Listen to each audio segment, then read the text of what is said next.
श्रीविष्णुशतनामस्तोत्रम् वासुदेवं हृषीकेशं वामनं जलशायिनं जनार्दनं हरिं कृष्णं श्रीवक्षं गरुडध्वजं वाराहं पुण्डरीकाक्षं नरसिंहं नरान्तकम् अव्यक्तं शाश्वतं विष्णुं ननन्तमजमव्ययं नारायणं गदाधक्षं गोविन्दं कीर्तिभाजनं गोवर्धनोधरं देवं भूधरं भुवनेश्वरं वेत्तारं यज्ञपुरुषं यज्ञेशं यज्ञवाहकं चक्रपाणिं गदापाणिं शङ्खपाणिं नरोत्तमं वैकुण्ठं दुष्टदमनं भूगर्भं पीतवाससं त्रिविक्रमं त्रिकालज्ञं त्रिमूर्तिं नन्दिकेश्वरं रामं रामं हयग्रीवं भीमं रौद्रं भवोद्भवं श्रीपतिं श्रीधरं श्रीशं मङ्गलं मङ्गलायुधं दामोदरं दयोपेतं केशवं केशिसूदनं वरेण्यं वरदं विष्णु मानन्दं वसुदेवजं हिरण्यरेतसं दीप्तं पुराणं पुरुषोत्तमं सकलं निष्कलं शुद्धं निर्गुणं गुणशाश्वतं हिरण्यतनुसङ्काशं सूर्यायुतसमप्रभं मेघश्यामं चतुर्बाहुं कुशलं कमलेक्षणं ज्योतिरूपं रूपं च स्वरूपं रूपसंस्थितं सर्वज्ञं सर्वरूपस्थं सर्वेशं सर्वतोमुखं ज्ञानं कूटस्थमचलं ज्ञानदं परमं प्रभुं योगीशं योगनिष्णान्तं योगिनं योगरूपिणं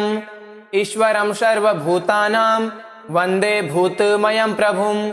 इति नाम शतं दिव्यं वैष्णवं खलु पापहं व्यासेन कथितं पूर्वं सर्वपापप्रणाशनं यः पठेत् प्रातरुत्थाय स भवेद्वैष्णवो नरः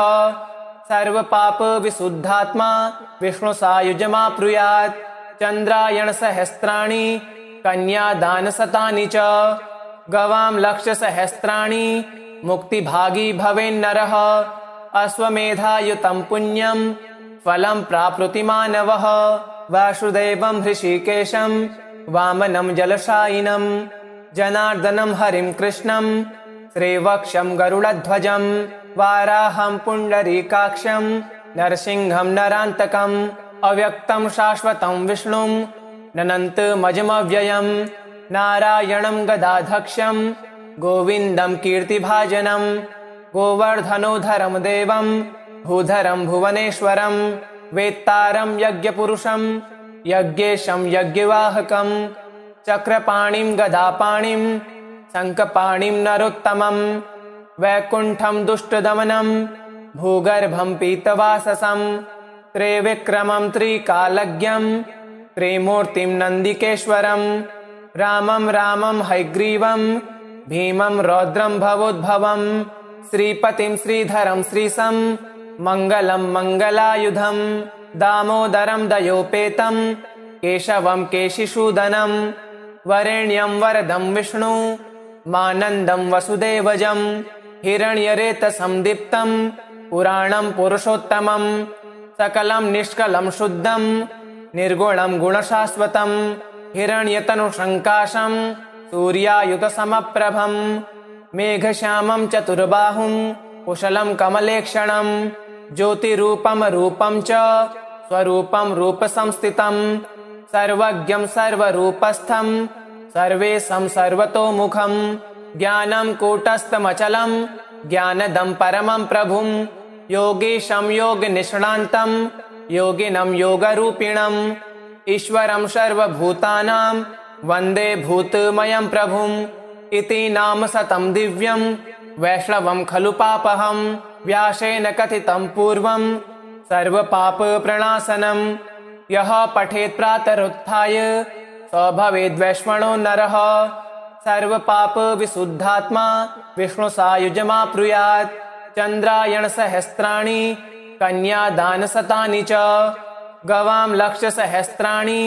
मुक्तिभागी भवेन्नरः अश्वमेधायुतं पुण्यं फलं प्राप्नोति मानवः वासुदेवं हृषीकेशं वामनं जलशायिनं जनार्दनं हरिं कृष्णं श्रीवक्षं गरुडध्वजं वाराहं पुण्डरीकाक्षं नरसिंहं नरान्तकम् अव्यक्तं शाश्वतं विष्णुं ननन्तमजमव्ययं नारायणं गदाधक्षं गोविन्दं कीर्तिभाजनं गोवर्धनोधरं देवं भूधरं भुवनेश्वरं वेत्तारं यज्ञपुरुषं यज्ञेशं यज्ञवाहकं चक्रपाणिं गदापाणिं शङ्खपाणिं नरोत्तमं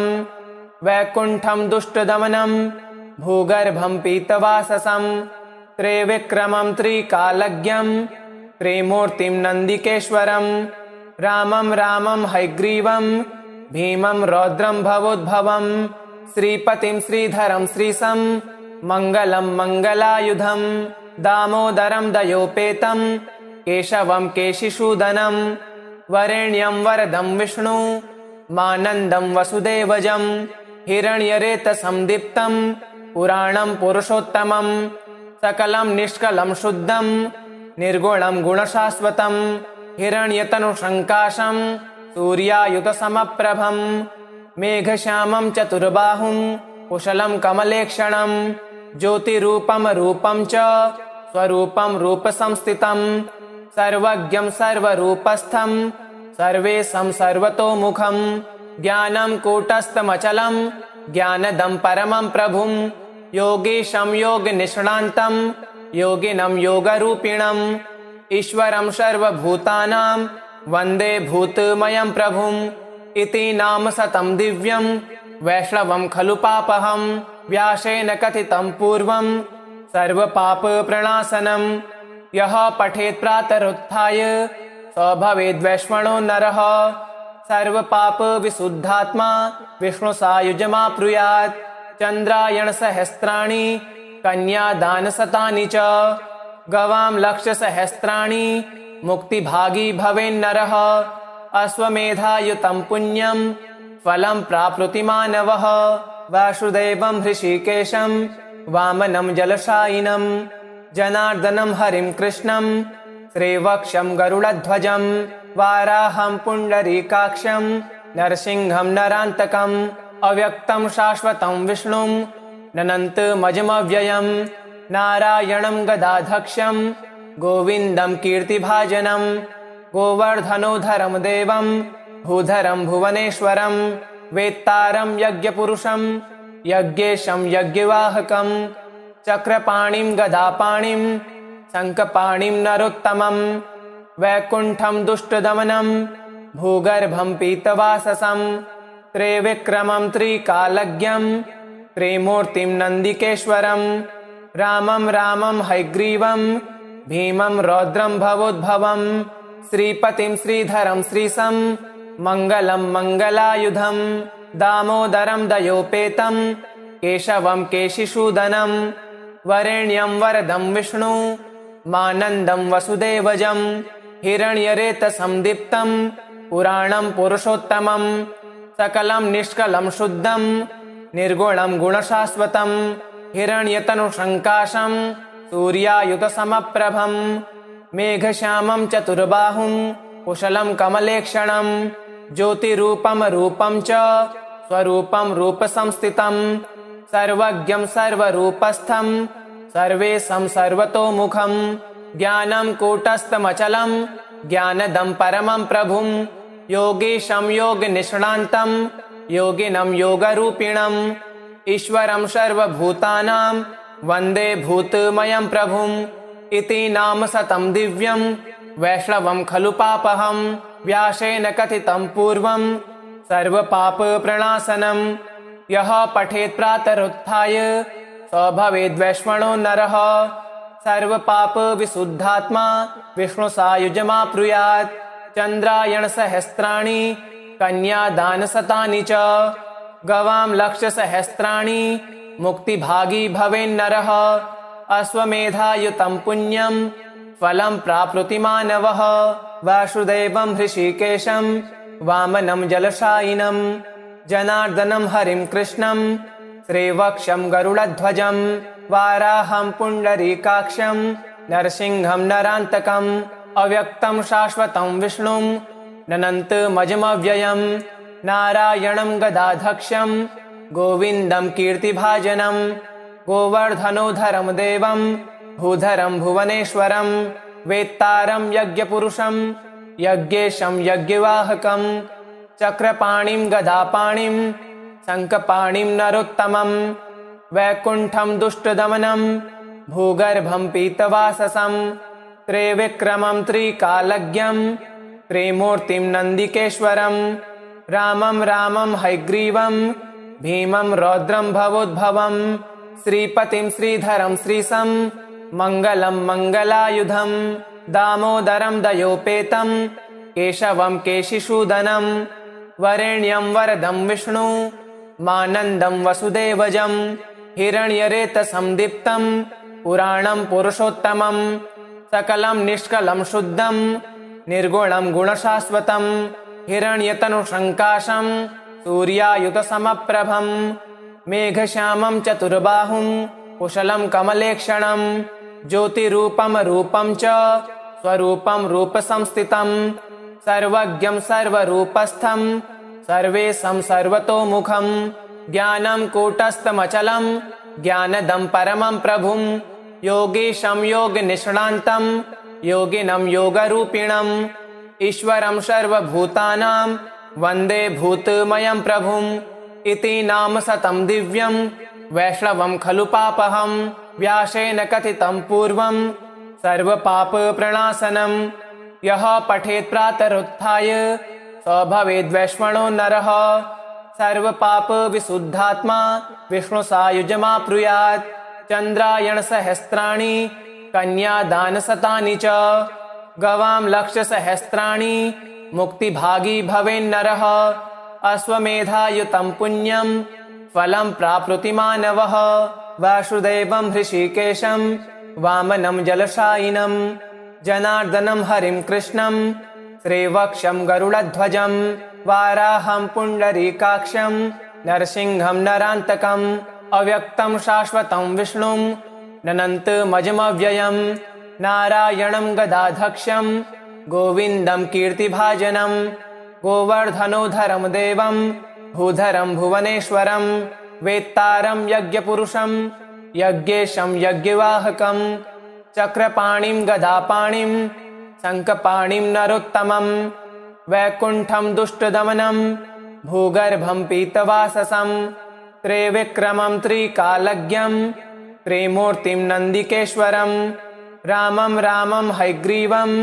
भीमं रौद्रं भवोद्भवं श्रीपतिं श्रीधरं श्रीशं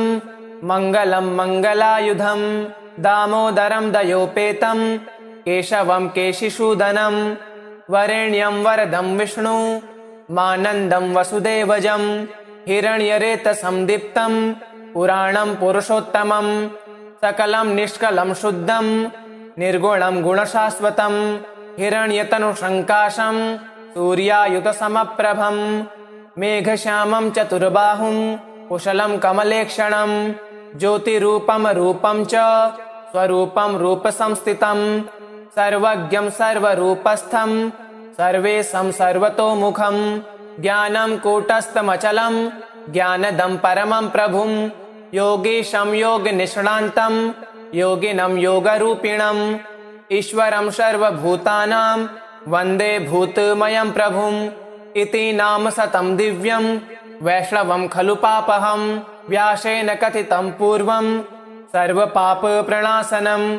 यः पठेत् प्रातरुत्थाय स भवेद्वैष्णवो नरः सर्वपापविशुद्धात्मा विष्णुसायुज्यमाप्नुयात् चन्द्रायणसहस्राणि कन्यादानशतानि च गवां लक्षसहस्राणि मुक्तिभागी भवेन्नरः अश्वमेधायुतं पुण्यं फलं प्राप्नोति मानवः वासुदेवं हृषीकेशं वामनं जलशायिनं जनार्दनं हरिं कृष्णं श्रीवक्षं गरुडध्वजं वाराहं पुण्डरीकाक्षं नरसिंहं नरान्तकम्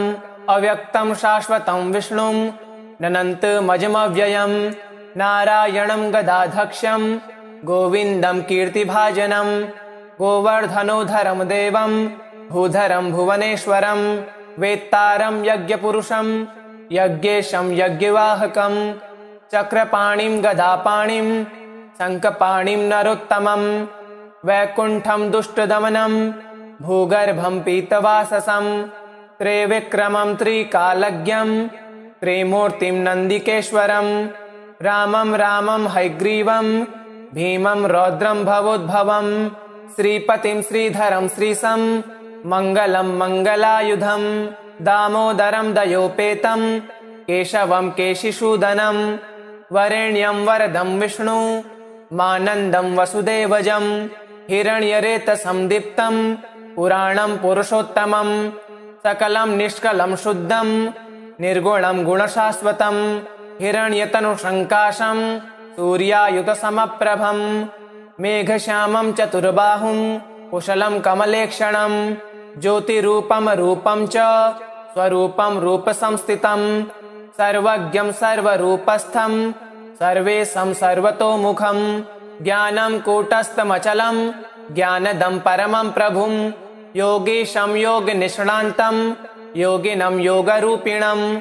ईश्वरं सर्वभूतानां वन्दे भूतमयं प्रभुम् इति नाम शतं दिव्यं वैष्णवं खलु पापहं व्यासेन कथितं पूर्वं सर्वपापप्रणाशनं यः पठेत् प्रातरुत्थाय स भवेद्वैष्णवो नरः सर्वपापविशुद्धात्मा विष्णुसायुज्यमाप्नुयात् चन्द्रायणसहस्राणि कन्यादानशतानि च गवां लक्षसहस्राणि मुक्तिभागी भवेन्नरः अश्वमेधायुतं पुण्यं फलं प्राप्नोति मानवः वासुदेवं हृषीकेशं वामनं जलशायिनं जनार्दनं हरिं कृष्णं श्रीवक्षं गरुडध्वजं वाराहं पुण्डरीकाक्षं नरसिंहं नरान्तकम् अव्यक्तं शाश्वतं विष्णुं ननन्तमजमव्ययं नारायणं गदाधक्षं गोविन्दं कीर्तिभाजनं गोवर्धनोधरं देवं भूधरं भुवनेश्वरं वेत्तारं यज्ञपुरुषं यज्ञेशं यज्ञवाहकं चक्रपाणिं गदापाणिं शङ्खपाणिं नरोत्तमं वैकुण्ठं दुष्टदमनं भूगर्भं पीतवाससं त्रिविक्रमं त्रिकालज्ञं त्रिमूर्तिं नन्दिकेश्वरं रामं रामं हयग्रीवं भीमं रौद्रं भवोद्भवं श्रीपतिं श्रीधरं श्रीशं मङ्गलं मङ्गलायुधं दामोदरं दयोपेतं केशवं केशिसूदनं वरेण्यं वरदं विष्णु मानन्दं वसुदेवजं हिरण्यरेतसं दीप्तं पुराणं पुरुषोत्तमं सकलं निष्कलं शुद्धं निर्गुणं गुणशाश्वतं हिरण्यतनुसङ्काशं सूर्यायुतसमप्रभं मेघश्यामं चतुर्बाहुं कुशलं कमलेक्षणं ज्योतिरूपं रूपं च स्वरूपं रूपसंस्थितं सर्वज्ञं सर्वरूपस्थं सर्वेशं सर्वतोमुखं ज्ञानं कूटस्थमचलं ज्ञानदं परमं प्रभुं योगीशं योगनिष्णान्तं योगिनं योगरूपिणम् ईश्वरं सर्वभूतानां वन्दे भूतमयं प्रभुम् इति नाम शतं दिव्यं वैष्णवं खलु पापहं व्यासेन कथितं पूर्वं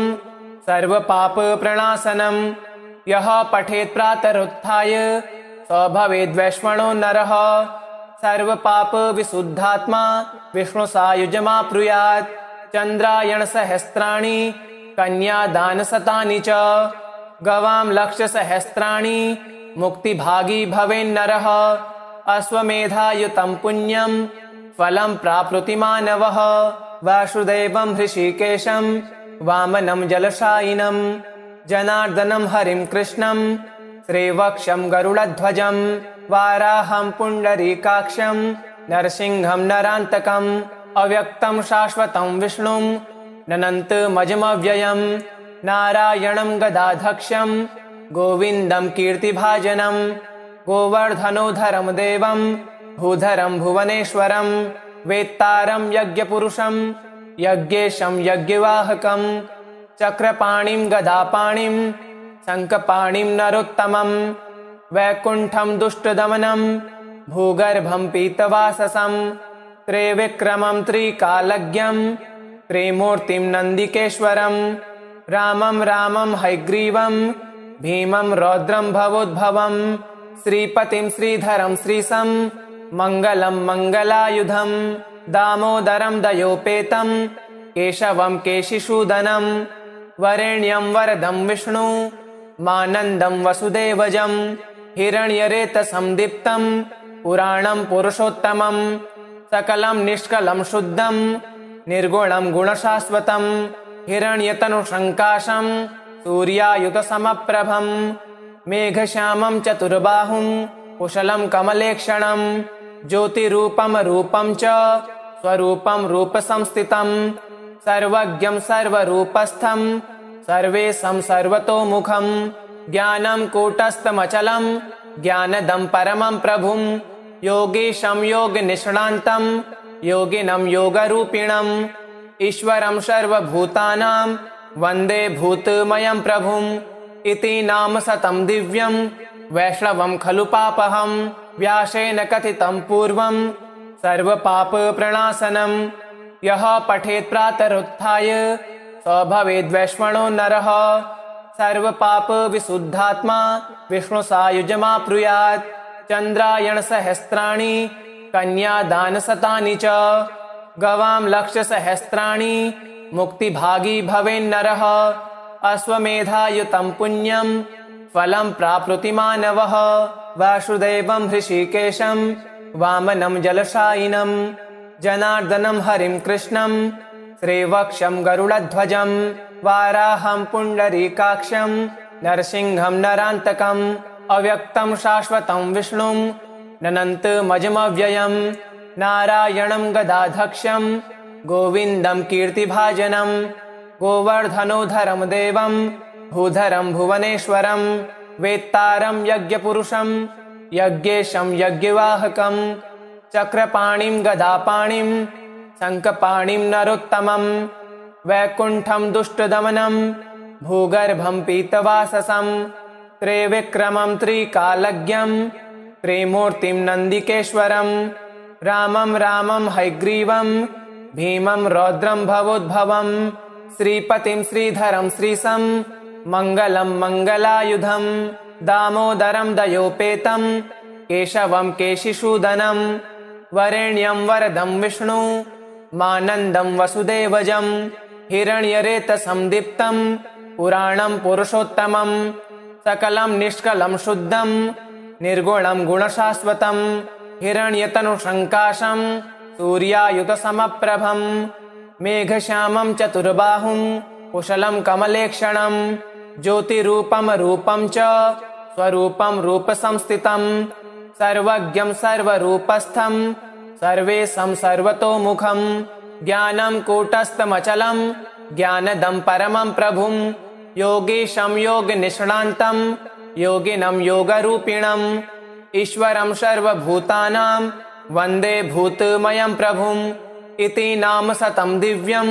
वैष्णवं खलु पापहं व्यासेन कथितं पूर्वं सर्वपापप्रणाशनं यः पठेत् प्रातरुत्थाय स भवेद्वैष्णवो नरः सर्वपापविशुद्धात्मा विष्णुसायुज्यमाप्नुयात् चन्द्रायणसहस्राणि कन्यादानशतानि च गवां लक्षसहस्राणि मुक्तिभागी भवेन्नरः अश्वमेधायुतं पुण्यं फलं प्राप्नोति मानवः वासुदेवं हृषीकेशं वामनं जलशायिनं जनार्दनं हरिं कृष्णं श्रीवक्षं गरुडध्वजं वाराहं पुण्डरीकाक्षं नरसिंहं नरान्तकम् अव्यक्तं शाश्वतं विष्णुं ननन्तमजमव्ययं नारायणं गदाधक्षं गोविन्दं कीर्तिभाजनं गोवर्धनोधरं देवं भूधरं भुवनेश्वरं वेत्तारं यज्ञपुरुषं यज्ञेशं यज्ञवाहकं चक्रपाणिं गदापाणिं शङ्खपाणिं नरोत्तमं वैकुण्ठं दुष्टदमनं भूगर्भं पीतवाससं त्रिविक्रमं त्रिकालज्ञं त्रिमूर्तिं नन्दिकेश्वरं रामं रामं हयग्रीवं भीमं रौद्रं भवोद्भवं श्रीपतिं श्रीधरं श्रीशं मङ्गलं मङ्गलायुधं दामोदरं दयोपेतं केशवं केशिसूदनं वरेण्यं वरदं विष्णु मानन्दं वसुदेवजं हिरण्यरेतसं दीप्तं पुराणं पुरुषोत्तमं सकलं निष्कलं शुद्धं निर्गुणं गुणशाश्वतं हिरण्यतनुसङ्काशं सूर्यायुतसमप्रभं मेघश्यामं चतुर्बाहुं कुशलं कमलेक्षणं ज्योतिरूपं रूपं च स्वरूपं रूपसंस्थितं सर्वज्ञं सर्वरूपस्थं सर्वेशं सर्वतोमुखं ज्ञानं कूटस्थमचलं ज्ञानदं परमं प्रभुं योगीशं योगनिष्णान्तं योगिनं योगरूपिणं ईश्वरं सर्वभूतानां वन्दे भूतमयं प्रभुम् इति नाम शतं दिव्यं वैष्णवं खलु पापहं व्यासेन कथितं पूर्वं सर्वपापप्रणाशनं यः पठेत् प्रातरुत्थाय स भवेद्वैष्णवो नरः सर्वपापविशुद्धात्मा विष्णुसायुज्यमाप्नुयात् चन्द्रायणसहस्राणि कन्यादानशतानि च गवां लक्षसहस्राणि मुक्तिभागी भवेन्नरः अश्वमेधायुतं पुण्यं फलं प्राप्नोति मानवः इति श्री विष्णु शतनाम स्तोत्रम् सम्पूर्णम्।